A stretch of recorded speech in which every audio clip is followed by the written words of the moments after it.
আজকে আমাদের এখানে 17 রোজা অ্যান্ড গতকাল রাতে আমি বসে বসে ভাবছিলাম এইবার রমজানে আমি একটাও কোনো ইফতারের ভিডিও বানাইনি। অ্যাকচুয়ালি পুরো রোজার মাসটা আমার এত পরিমাণে ব্যস্ত সময় কাটে যে ভিডিও করার জন্য আমি আলাদাভাবে কোনো টাইম বের করতে পারি না। যাই হোক, আজকে ইফতারের জন্য আমি যে যে জিনিসগুলো প্রিপেয়ার করেছিলাম সেটাই শেয়ার করব তোমাদের সাথে এই ভিডিওতে। এখানে আমি আগের দিন রাতে ছোলা ভিজিয়ে রেখেছিলাম, যেটা পরের দিন সকালে ফুল একদম ডাবল হয়ে গেছে। সাথে ডালও ভিজিয়ে রেখেছিলাম পেঁয়াজুর জন্য, আর এখন এই ডালগুলোকে আমি ব্লেন্ড করে ফেলবো। সো এই তো আমার ডাল ব্লেন্ড করা শেষ।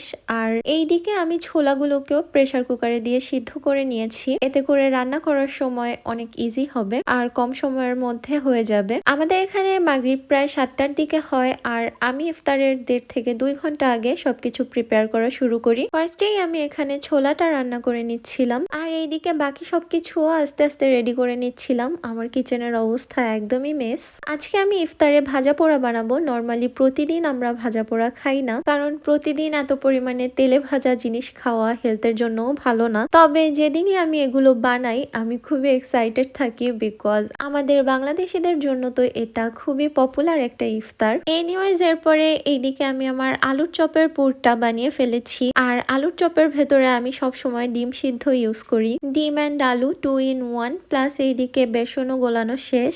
ইফতারে চপের মধ্যে আমার মোস্ট ফেভারিট হচ্ছে বেগুনি, এই জন্য আমি বেগুনি সবসময় একটু বেশি বানাই। চপগুলো বানানোর মাঝেই আমি এইদিকে চিড়াটা ধুয়ে ফেলেছি, কারণ এটা ভালোভাবে ভিজে নরম হতেও কিছুক্ষণ সময় লাগবে। এবার আমি আমার ডিম অ্যান্ড আলুর চপগুলোকে সুন্দরভাবে গোল গোল করে শেপ দিচ্ছিলাম। এটার মধ্যে আমি জাস্ট পেঁয়াজ, মরিচ, লবণ আর একটু ভাজা জিরার গুঁড়া ইউজ করেছি। এটা খেতে অনেক টেস্টি হয়। মিনহোয়াইল আমার সেকেন্ড টাইমের বেগুনিগুলো ভাজা শেষ, আর এইদিকে সবগুলো আলুর চপও বানানো কমপ্লিট। এবার হচ্ছে আমি চিড়ার জন্য কিছু ফল কেটে নিব। আজকে আমি চিড়া ইউজ করব হচ্ছে আপেল আর কলা। নর্মালি বাসায় যখন যে ফল থাকে সেখান থেকেই আমি কিছু কিছু চিড়ার ভেতরে মাখানোর সময় দেই, আর এর সাথে আমি দিব এই ন্যাচারাল ইয়োগার্টটা। চিড়ায় কিন্তু নারকেল দিলেও অনেক মজা লাগে, বাট আমার কাছে আজকে নারকেল নেই। সো চিড়া মাখানো শেষ করতে করতে এইদিকে আমার আলুর চপগুলো ভাজা হয়ে গেছে। ইফতার বানানোর সময় আম্মুর কথা অনেক মনে পড়ে। বাংলাদেশে ইফতার টাইমে সবসময় আম্মুর সাথে কিচেনে থাকতাম,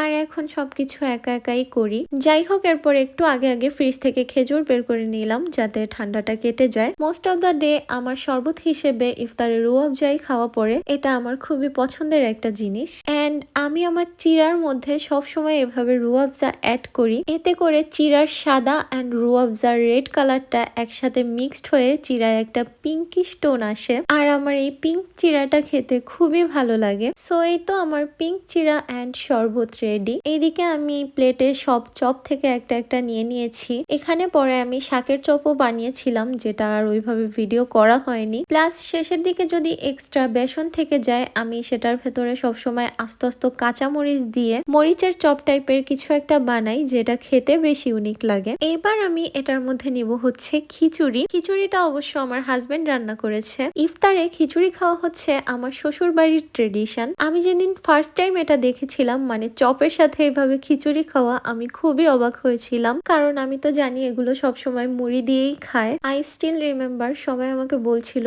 তুমি জাস্ট একটু এটা ট্রাই করে দেখো, and after trying it was like a blast in my mouth. ওই দিনের পর থেকে আমি ইফতারে খিচুড়ির একদমই বিগ ফ্যান হয়ে গেছি। আজান দেওয়ার পরে আমরা প্রথমেই চিড়া শরবতটা শেষ করে তারপরে নামাজ পড়ে নিই। এরপর একদমই রিল্যাক্সে বসে বসে বাকি ইফতারটা শেষ করি। বাই দ্য ওয়ে, দিস আলু chop was really good, and how can I forget my most favourite বেগুনি। তোমাদের পছন্দের চপ কোনটা সেটা কিন্তু কমেন্টে অবশ্যই জানাবে। এনিওয়েজ গাইজ, এই ছিল আজকের video. See you in the next one. সেই পর্যন্ত সবাই ভালো থাকো। আল্লাহ হাফিজ।